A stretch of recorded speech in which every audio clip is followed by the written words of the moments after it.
Hey everyone, it's Denise here, NOLA Collectibles, and welcome to my channel. I thank you for being here. If you're new here, I do jewelry unbaggings, unboxings, and also jewelry content, educational content, reseller related content, that type of thing. So really anything having to do with jewelry.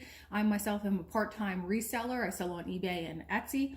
And so I just wanted to share some of my knowledge with you guys and also just provide some content that I hope that you find useful. So this is going to be part 2 of another video that I had done a couple of weeks ago called the top 10 most searched jewelry for resellers. And so this is really meant to be kind of like a deep dive to get into some of those brands to help you identify them and also know more about those brands as you thrift and as you encounter these guys on the secondary market.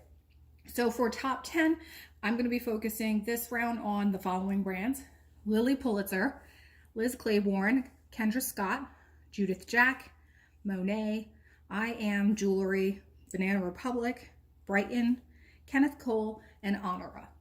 So let's go ahead and get started. I'm going to get right into it with Lilly Pulitzer. So if you're unfamiliar with Lilly Pulitzer jewelry, the accessory line is secondary to the clothing line. First and foremost, Lilly Pulitzer is a clothing line, and Lilly Pulitzer was founded by a woman, putting some of these best examples here, and I'll also flash some of the logos on the screen. Founded by an individual, Lillian Pulitzer Rousseau, and as these bright colors would suggest, it was founded in Palm Beach. So she was a Palm Beach socialite. Her husband owned many citrus groves. His name was Peter Pulitzer. So he owned citrus groves in Florida. And so she was selling orange juice out of a stand on Worth Avenue. And if you've ever been to Palm Beach, Worth Avenue is like the equivalent of Rodeo Drive of Palm Beach. It's like the main drag there. It's very ritzy. So you can only imagine this woman like out there squeezing juice and selling juice to people who were walking along Worth Avenue. So, you know, she would make this juice, and apparently like she would get all dirty and everything, and she needed a uniform for herself that would camouflage all of the stains from the orange juice and the lemon juice and the grapefruit juice and whatever else this lady might have been squeezing for juice. So she made herself a shift dress that incorporated bright colors to camouflage all of these juice stains. And so she went out there to go sell her juice, and people started paying more attention to the outfits that she was wearing versus her orange juice. So thus the Lilly Pulitzer brand was born. She started creating textiles and fabrics and clothing, and then ended up opening a shop. So I think this right here is probably the most indicative of what Lilly Pulitzer is all about. It's got that tropical feel to it. It has those tropical colors, that preppy handbook, pink and green, and flowers. And this is a watch of hers. Again, the band has this, the signature print, which came from a textile. In the box, it's all very colorful and very girly, and very feminine. So it's a higher end brand. These here kind of, it gives you a little bit of Kate Spade vibes. It's very like cheerful, feminine, all of pretty, floral, bright. The bangles, they're enamel. And so that's kind of like what the brand is all about. It's a higher end brand with higher end price points.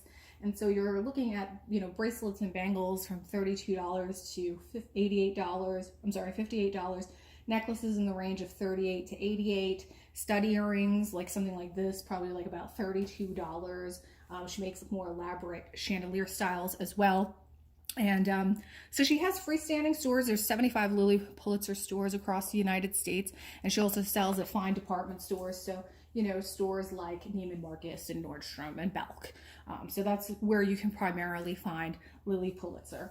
And so, of course, because she was founded in Florida, the majority of her stores, she has a large number of stores in Florida.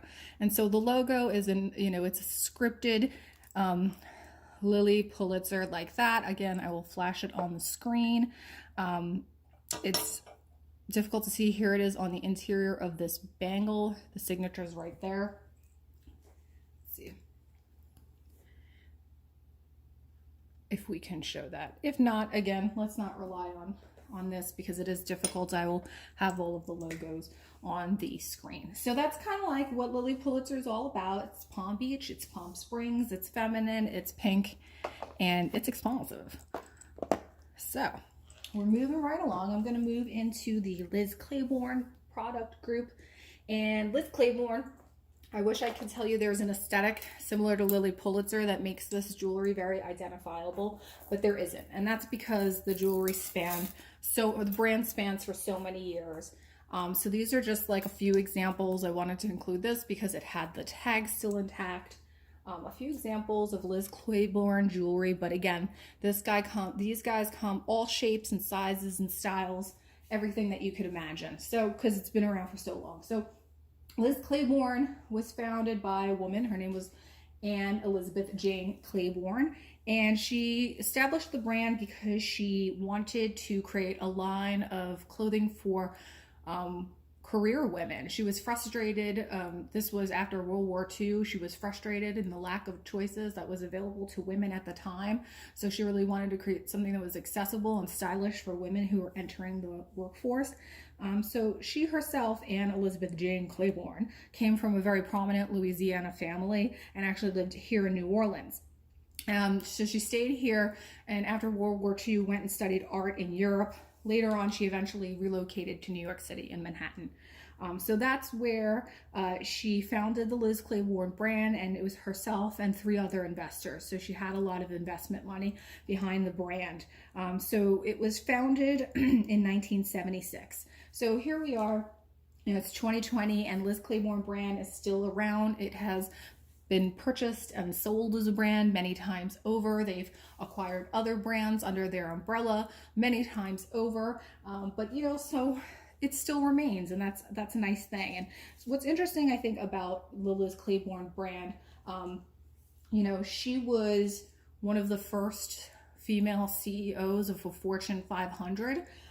So that's really interesting. I think she really wanted to understand who her customer was. So many times she would do like the undercover boss thing, and she would dress and go undercover and pose as a sales girl on the sales floor of department stores to see like what women were looking for and how they were shopping. So she was very invested in her brand and wanted to know what her customers wanted. Another thing that's cool about her is like in her company, she kind of started when you call a company, you get a company directory. She's the one who suggested an alphabetical listing of a company directory, and she believed that this was a way to kind of circumnavigate male hierarchical positions within a company. So it kind of equalized everyone, and everyone was just A to Z, and there was no, vice president first, executive director second, or whatever that might be. So she was very pro-woman and was all about creating clothing and jewelry and accessories and everything else for women that was accessible. So, it was a brand that was hugely popular in the 70s and the 80s and the 90s. It had its heyday truly during that 30-year span, I would say. And in 2006, like I said, they had a lot of financial issues. As department stores started to kind of like decline a little bit. They were facing some issues as style changed. They were facing financial issues. So, in 2006, they decided to sell to JCPenney. So again, here, I just want to include and show some examples of the jewelry and what the hang tags look like. Here, it's an LC. This is sometimes confused with Lauren Conrad jewelry. And today, here, this is an older piece. I will say that this one does look like it's a bit more 80s, and just because of the centerpiece, which was like a bit of a signature for Liz Claiborne. And this one says LCI, so that's Liz Claiborne International. So, so here but like I said, that LC, it's not Lauren Conrad. The Lauren Conrad logo is a little bit different, and some people will be like, oh, this is a bit more contemporary. It's Lauren Conrad, but it's not. It's Liz Claiborne. And so here on the earrings, you can see here, the logo is on the back of these earrings, so you can see. You can see there's a little LC right on the back there. So that's ways to identify. That's what the logos look like. I'll show you on the screen in more detail what you can see so that it's a little bit clearer. There was a couple of iterations of her logo. The LCI is an older one. But yeah, So, you know, the accessories portion of it, like I said, it was very fashion focused at the time. The accessories portion was introduced in 1981 with scarves and handbags, and then it eventually went into jewelry, and it was sold at fine department stores like Bloomingdale's. But today, you'll find Liz Claiborne at stores like JCPenney. So it's pretty much in that range. Macy's, JCPenney, that's where you find Liz Claiborne stuff today. So that's Liz Claiborne in a very condensed nutshell, folks. So yeah, there's a ton of this jewelry just because, you know, the brand's been around for so long. There's so much of it on the secondary market. So I'm sure I find a lot of Liz Claiborne jewelry. I'm sure you will too. So going from a brand that's been around for a really long time, maybe to one that's been around a little bit more recently, I'm moving here to Kendra Scott. And so I am going to give you a couple examples here of some Kendra jewelry. You know, it's young, it's fun, it's contemporary, higher price points. So Kendra Scott was founded in 2002 by Kendra in Austin, Texas. This is a really cute kind of tassel necklace here. I have another one of these tassel necklaces. She was making her own jewelry out of her home and was actually going door to door and selling her jewelry. And it was gaining popularity, and she expanded her business. So here we go, a little purple tassel, just like the blue one. That's what these guys look like. This style right here is a very signature Kendra type of style here. So yeah, so now, you know, it's sold in high-end department stores and also freestanding Kendra Scott stores. She has 92 stores, Kendra Scott. I want to say at some point in her business, I want to say right around 2006, a private equity firm came in and invested, I think, $1 billion into her brand. And that was a huge kind of source of money for her in helping her to expand her brand and her business. So it was a Berkshire Partners was the equity firm that invested all that money into her, that really helped her expand her brand. So she, like I said, very young, contemporary, high-end, well-made, very heavy. These are really heavy. I wish they weren't that heavy because I bought these for myself and they're so freaking heavy. I would like to wear them, but they like really pull at my ears.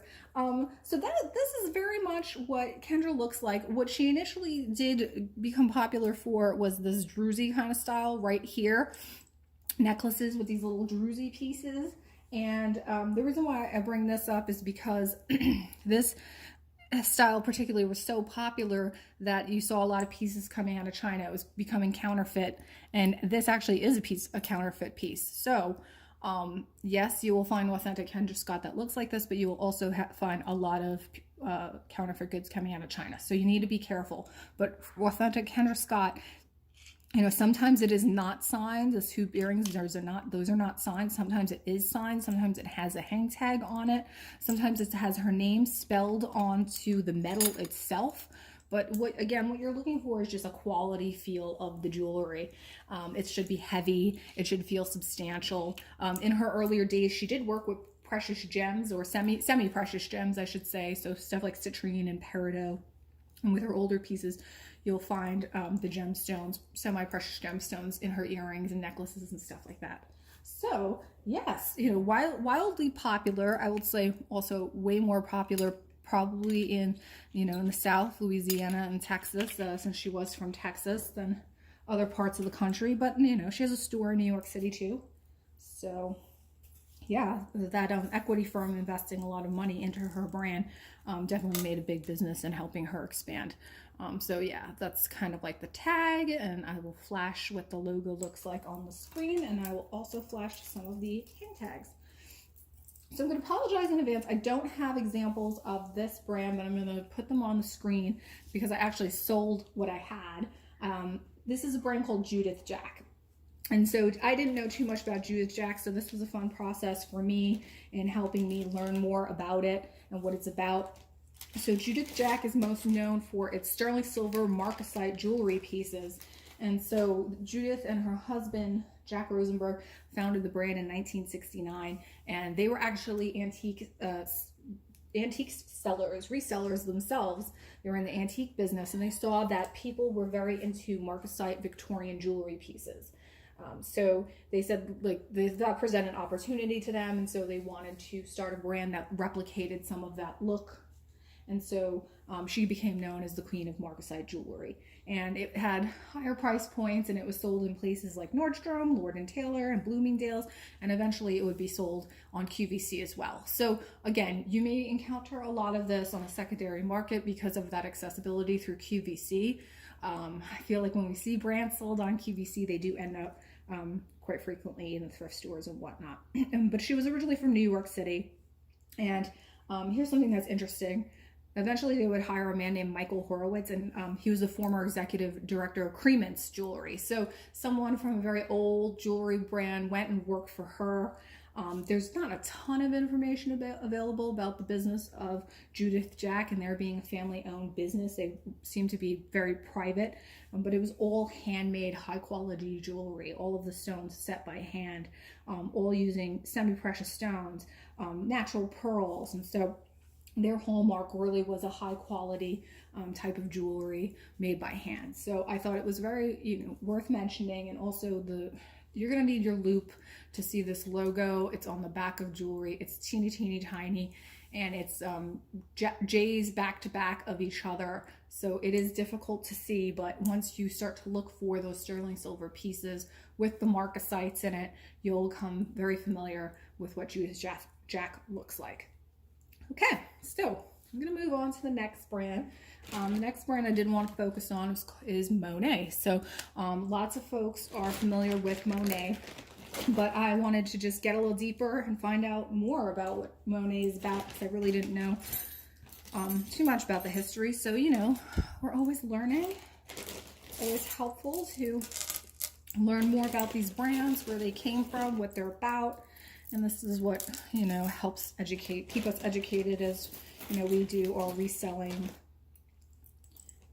or thrifting or identification and our pricing. So this is a good selection here, I think, of Monet jewelry. I'm going to put some more out. This is a very signature brooch of hers, the butterfly. Earrings. You're seeing here also like many different eras as I put this jewelry out represented. Let me see what else I have here that's older or very indicative of a certain style.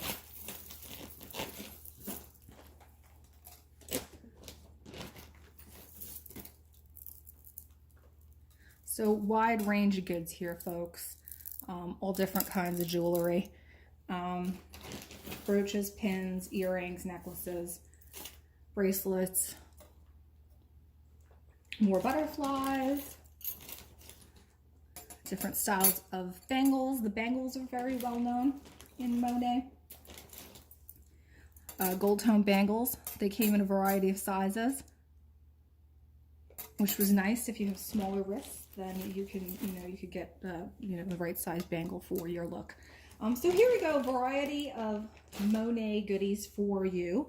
And so what is it about Monet? Monet was established by two brothers, Michael and Jay Chernow, and it was originally called Monocraft Products. And so Monocraft Projects is something that made monogram plates for handbags. So for women's handbags, they would monogram names and put them on these very elaborate plates. And that's how they started and how they were known. And this was in the late 1920s. In the 1930s, they went to focus their shift to jewelry, and they were looking, like many of the brands that came out at that time, looking towards the trends in Europe. This was the time of the Christian Dior new look that came out. Women were becoming fashionable, and different hemlines were coming out and different silhouettes. And so everyone at the time, Napier, Monet, Coro, they were looking to Europe for trends. So there's no difference here in Monet. They were doing the same. And so they started producing this high quality costume jewelry. And one thing, Monet, unlike some of the other brands, didn't have prominent designers associated with the jewelry, but they did have prominent designers working in the background. So they had someone named Edmund Granville, working and designing with them, and he was a former Cartier jeweler. So Monet became very well known for high quality costume jewelry for women and became a leading brand. So the thing with Monet, it was around for so many years, even up until the 90s. You know, here's something that's more recent, and this is on card. You see here, $3.99. This was sold at JCPenney and was originally $16. So you are going to find more recent Monet pieces. You know, here's a more recent Monet piece right over here, and it has the name on the back of the necklace right there, and the hang tag is different. The more new Monet hang tag is an M on a kind of like a geometric shape right there. It has a stone on the back. It looks like that. And older Monet is the name spelled out. This one's very tiny. Let me see if I can find one with a little bit of a larger logo on it. Sometimes on the earrings, it's on the back of the post. If you look at the post, the word Monet is spelled around the base of the post. So those are the ways you need to look for the logo. This one, it's on the interior of the cuff. Sometimes on if there's a fold over clasp, this one, it's twice on the fold, 3 times on the back of the jewelry, twice on the fold over clasps that look like that. So yeah, so it was around for so many years, and there were so many styles, but what it was always representative of the time. So, you know, if you find 1930s Monet, it's very Art Deco inspired, very inspired by European fashion. There are a lot of animal and floral motifs. 1940s, oh, I wish I had grabbed it because I actually do have some 1940s Monet. I totally forgot. You know, there were war restrictions in place, so items like brass were restricted. So they switched to materials like sterling silver. So you'll find sterling silver plated and sterling silver Monet pieces, which is very interesting. In the 1940s, they did do a lot of like fur clips and brooches. Brooches became very popular. In the 50s, you started to see more pieces like this, like bigger beads and bigger baubles and statementy pieces. They also started to create jewelry that was more work appropriate, classic, but classically designed, not as glamorous, not as rhinestone encrusted. In the 1960s, they did a lot of charm bracelets. I have a Monet spinner charm with a lot of, had a lot of 60s motifs like love and peace and that type of thing. And also in the 70s, they started creating earrings more for pierced earrings. So a lot of the Monet pierced earrings that you find are from the 1970s. Prior to that, they did a lot of clip-ons. So the 70s is where you're seeing the pierced earring stuff really started to take off for Monet. What else is interesting? In the 80s, they gained the license for YSL jewelry. So because they were producing such high quality jewelry, brands like YSL looked to them to grant a license to make jewelry with their name on it. So they started creating YSL jewelry. And then in the 90s, they started creating, same thing, Christian Lacroix licensed his name to their manufacturers, and they started making Christian Lacroix jewelry as well. So lots of interesting stuff there. Again, this is a real legacy type of brand, been around for a really long time. And again, as such, you're going to find a lot of pieces on the secondary market. Some of it's very collectible. Some of it's very mass produced. So it's not going to get you like a price. I think there's, you know, they created some really beautiful jewelry. So, you know, and it's like, this is very heavy and high quality jewelry. So that alone, depending on what people are looking for, you could get to selling some really fabulous Monet pieces at decent prices. So there you go, guys. I have bags and bags full of Monet jewelry. So this is just a small sampling that I wanted to share with you. But again, I think a lot of times what I do see is the bangles are very, very popular. They were a big piece for Monet. So you see a lot of bangles on the secondary market, and they always have that high gold finish. Sometimes the diamond cutting on it to make it extra sparkly. I do like this bamboo piece, even though this is newer. It's very pretty. And so I don't have, you know, I had a few pieces of this line. It comes and goes, but I did want to share it with you because I think it's a weird one, and one that I have encountered and one that people struggle with in identifying. And it's called I Am. I don't know if you've heard of this brand. I will flash, this is the only example I have here, IRL, but you can see it does have the logo on it, which is an I and an AM scripted. And this dude, so here you'll see it says it's made by, right here it says Beeline Group and made in China.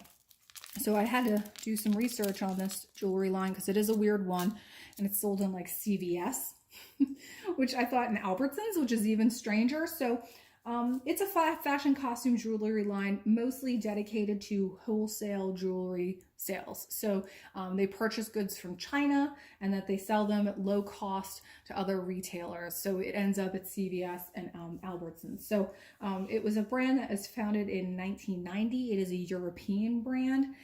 The founder's name was Ulrich Beckmann, and it was really open just for the explicit purpose of wholesale jewelry sales. So in the 90s, they expanded. They opened their first brick and mortar stores, 90s through the 2000s, mostly in Europe, you know, Berlin, Germany. They got distribution through a chain called Douglas, which is kind of like Europe's answer to Ulta. They do hair, beauty, accessories, they have styling on premises, and it's a large chain, Douglas, through Europe, in Germany, specifically Switzerland, and Germany, Switzerland. I'm trying to think. I used to do business with Douglas quite a bit in my former life. I'm trying to think where else they were located in. But yeah, it's a huge chain. It is very similar to Ulta here in the United States. So I thought it's, you know, it's a strange brand. They own a couple of other brands. One's called Tosh. And, you know, in 2013 is when they came to the United States. So been in this market now for 7 years, and again, sold in CVS, which is their largest door, something like 3,000 doors. And they're still in operation. They're a very large company. And so, yeah, that's something you might come across. I'll flash the logo on the screen. It's not high quality jewelry. It is Chinese imported jewelry for wholesale purposes. So, you know, we're not looking at high quality here. It's going to be very lightweight. It's going to be kind of flimsy, just not the best quality, and that's because it just has low price points, low cost of goods. So when you see jewelry that is of this type of quality and you see the logo, now you know what it's about and how much it costs. Next brand I'm going to get into, so we're on number 7 here, is Banana Republic. So I'm sure you all are familiar with Banana Republic. I wanted to talk about it just a little bit more. Because I think Banana Republic might be going away soon. You know, I'm not laughing at that, but you know, retail has changed. The landscape of retail certainly has shifted within the last 20, 25 years for sure. The way we consume is very different now than how we've consumed in the past. So, but here's the thing with Banana Republic. So, you know, it's now owned by Gap brands, and Gap brand owned Banana Republic and Old Navy and Intermix, which was the high-end version of the Gap stores. It was very stylish in cities like LA and New York City. They also own Athleta, but the Banana Republic brand started as its own entity, independently owned, in 1978 by Mel and Patricia Ziegler, and it was originally called the Banana Republic Travel and Safari Camp, something along those lines. Travel and Safari. And it was really like, I don't know if you watch Seinfeld, and you know, when Elaine worked for that brand that sold the safari goods, it's kind of like that. It was like meant to sell like hats and cargos and khakis and you know, leather accessories and belts that you might take on a safari. And then, you know, Gap came in and like swooped it up and purchased it in 1983. And so their purpose was for it to supplement their current portfolio and offering higher end, better quality items to their consumers. So I'm just going to see if I can comment real close on the logo for this. It's a B and an R. They are backwards and back to back. Looks like that. And so this piece that I'm holding is actually very heavy and very substantial. It's a really nicely made piece of jewelry. It's got all these, you know, crystal details and whatnot. This one that I have is a little bit more lightweight. It has a similar clasp to what you're used to seeing on it, say like a J. Crew piece, that oversized spring ring. And then there's again the logos, the BR, backwards and back to back. And so when Gap purchased the brand, they just renamed it simply to Banana Republic. And when Banana Republic hit its heyday, this was probably in the 2000s, early 2000s to mid 2000s. There was 500 stores in the United States. And internationally too. Gap really expanded its footprint and made it an international retailer. But again, you know, trends change, the way we purchase things change. Gap kind of fell out of style a bit, similar to Banana Republic. In 2016, they saw they took a big financial hit and they started closing their stores. So in 2016, they closed all of their European stores, I think specifically in the UK. And then in 2019, the business evolved even further, and Old Navy separated from the Gap portfolio. So, you know, Gap continues to struggle. You know, Banana Republic and Gap, they closed another 200 stores last year. So yeah, I mean, again, I don't know. Maybe this is going to go the way of like a Charming Charlie. It might be one of those stores that we hear about just goes away tomorrow. But, you know, it was kind of classic style. They sold necklaces and earrings, all kinds of jewelry, very, you know, classic and clean, and contemporary stylings, not overly embellished, nice quality. Typically earrings went for like $38 and up, necklaces $48 to $58, so a little bit higher.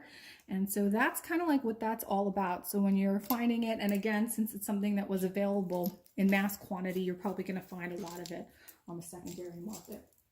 So let's move right along. Next one I wanted to focus on is Brighton. And you might ask me, why are we going to focus on Brighton? It is very identifiable. I want to talk about the not so easily identifiable aspects of Brighton. So, you know, and also what the aesthetic is, what it looks like, what you need to look for when you are in the thrift store or at a Goodwill and you're potentially sourcing items, or if you encounter it in a jewelry bag, what it's all about. So Brighton is a brand that was founded in 1991 by Jerry and Terry Cole in Industry City, California. And so what there is, their whole like logo slogan is that they're built from the heart. So the heart is the hangtag of Brighton. So, you know, that whole thing of being built from the heart is eventually what became their whole signature. So let me show you the clasps on Brighton. Brighton has signature clasps that they're known for, and they have their signature logo that they're known for. So here we are. The clasp is typically a heart, and I'm not saying that this is exclusive to Brighton because there are other brands that use this component, but it is a component that you will frequently see on Brighton jewelry and is a good indicator. The other indicator there is the Brighton B on the heart, the dangle. So those are the two elements to look for with Brighton. Brighton, heavy, so it's not sterling silver, it's silver plated. When I say heavy, these are the types of designs that you're going to look for here. Crystals, you know, texture, hand hammered elements. This one is also like hand hammered, kind of reversible. And so those are the signature things, so, you know, to look for when you're seeing Brighton jewelry. But also the earrings are not marked. The bracelets are not marked. So you really have to start to recognize the aesthetic of Brighton to recognize it when you're going through massive quantities of items, so that you can pause, hopefully, and when you see, hey, that might be Brighton. It looks like a heavy Brighton piece. So anyway, they were built from the heart. They started making belts and leather goods. And in 1990, they expanded the business into handbags. You've seen Brighton handbags. They do really well in the secondary market as well. They're really nicely made leather pieces. They've done leather wallets after that. In 1998, they had their first freestanding store, and it was in the Dallas Galleria, which is a nicely upscale mall. And they also had luggage, eyewear, footwear, you know. So when you buy sometimes Brighton jewelry, or when you see Brighton jewelry, they pull those motifs into their jewelry as well. So there's a little Brighton sandal on there. There's a Brighton handbag on there, and there's a pair of Brighton sunglasses. All the things that Brighton makes on one piece of jewelry right there, those charms. It's very collectible. It does really well on the secondary market. The reason why I wanted to show you this bracelet is because I actually overlooked this. Like, I wasn't as attuned to see, you know, thinking about what Brighton jewelry looked like.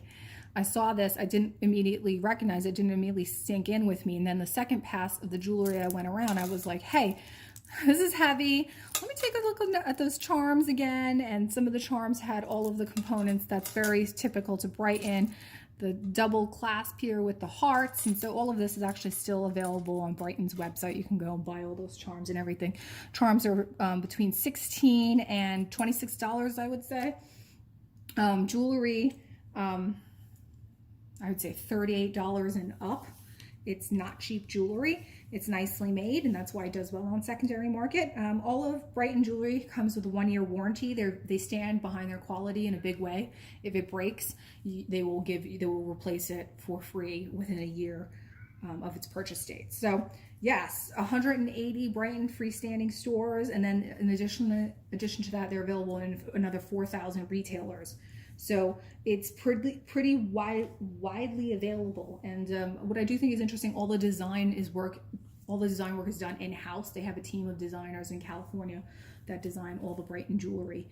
So yeah, that's all about Brighton. So yeah, and with the earrings, again, they're not marked. You're not going to see a B on there. You just need to really familiarize yourself with what it looks like.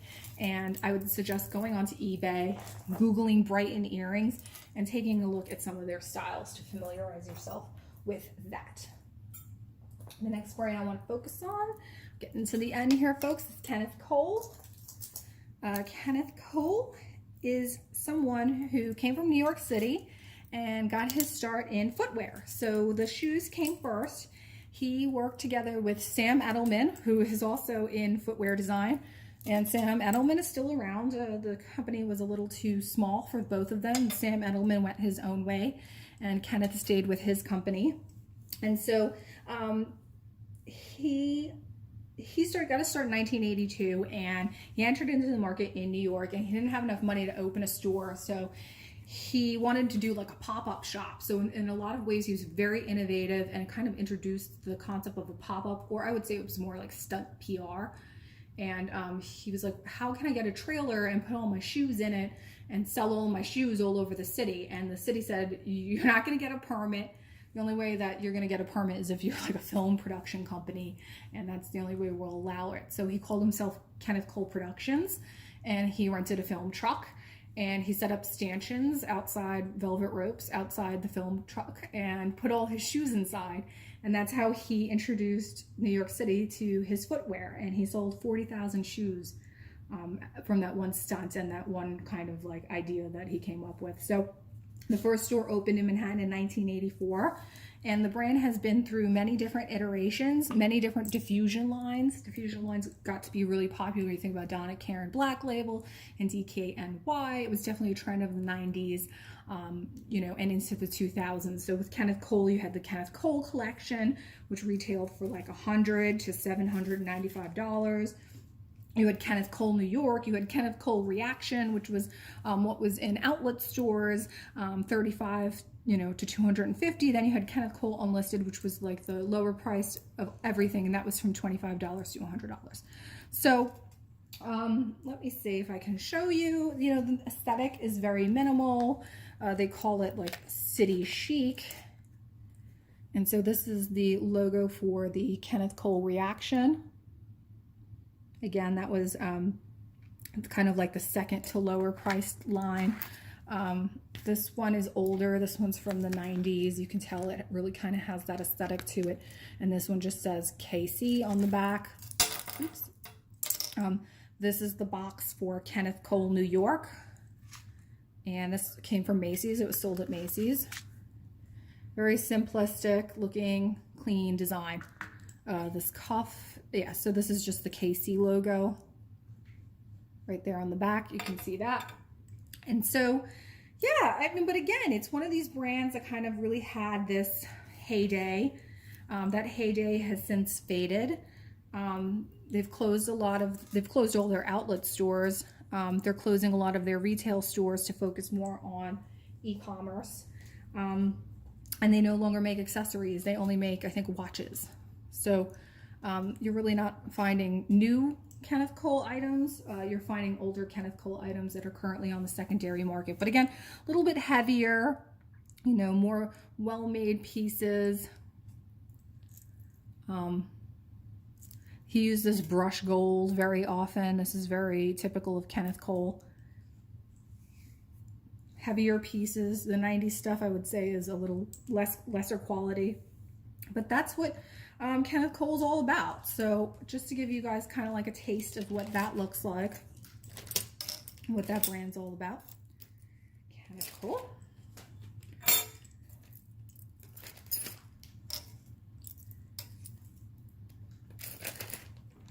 I will say it really just doesn't command the attention that it once did. People are just not running to purchase Kenneth Cole like they were back in the day, like in the mid 2000s and, you know, in its heyday. So it's a little bit of a tougher sell, I would say, on the secondary, you know, when we're thrifting it and whatnot. Okay, so the last brand I wanted to talk about is Honora Pearls. Honora Pearls is a jewelry manufacturer, obviously, that specializes in freshwater pearl jewelry. And this was founded in 1946. It was a formerly very family-operated business. Wasn't able to find a whole lot about the family that owned Honora Pearls. But, you know, in the 90s and in 1997, they started selling on QVC. So again, this is why we tend to see a good deal of Honora Pearl jewelry on the secondary market, is because of the sales on QVC. So mass market sales through QVC, and in 2013 it was purchased by Berkshire Hathaway, and so that's the company that I mentioned previously. They're also the same owner as Silpada. So Silpada, Berkshire Hathaway owns Silpada, and they own Honora. So yeah, so mostly focusing on freshwater pearls, cultured freshwater pearls. They do dye pearls, like, you know, while a lot of interesting colors are found with pearls in nature, they do a lot of dyeing as well. So you'll find pinks and purples and even greens and yellows and stuff like that coming from Honora. And so they have button earrings that are, you know, similar to this, and they would be like, they're like $29, necklaces $40 and up. They also make jewelry in precious metals, so you will find it in gold and silver. These ones do have sterling silver findings. And one thing that has become signature of them is their clasp. And so I will show you. These are really cool. These are peanut pearls. They're kind of like conjoined pearls. So that's what the clasp looks like there. You can see it's like a brushed silver, sterling silver, very heavy. It's very nice. And the logo is teeny, teeny, tiny. You will have to get your loop out, and it will be on the clasp. And so it's kind of just an H that will be on the lobster claw clasp. They also use a lot of lobster claw closures. And that's what that looks like. So teeny, teeny, tiny. I'll flash it on the screen. But get ready. If you come across a pair of pearls, they're freshwater pearls. They look more contemporary. You know it might be Honora. So get your loop out and look on the clasp, and that's where you might likely find the Honora logo. So yeah, so that's really it, you guys. Those are the brands I wanted to focus on this round. Again, I hope you found it useful. We went through a ton of brands, you know, Honora and Brighton, Kenneth Cole, Lily Pulitzer, old brands, new brands, Monet, Banana Republic, Kendra Scott, all of that good stuff. So hopefully you found this useful. Let me know what your thoughts are. Let me know if you want me to focus on a particular brand, or if you want me to just kind of keep picking out those brands that I see a lot of questions on the forums. So I appreciate you being here. I hope you guys enjoyed this, and I will see you on the next one. Give me a like on the way out, and thanks so much for your support. Bye.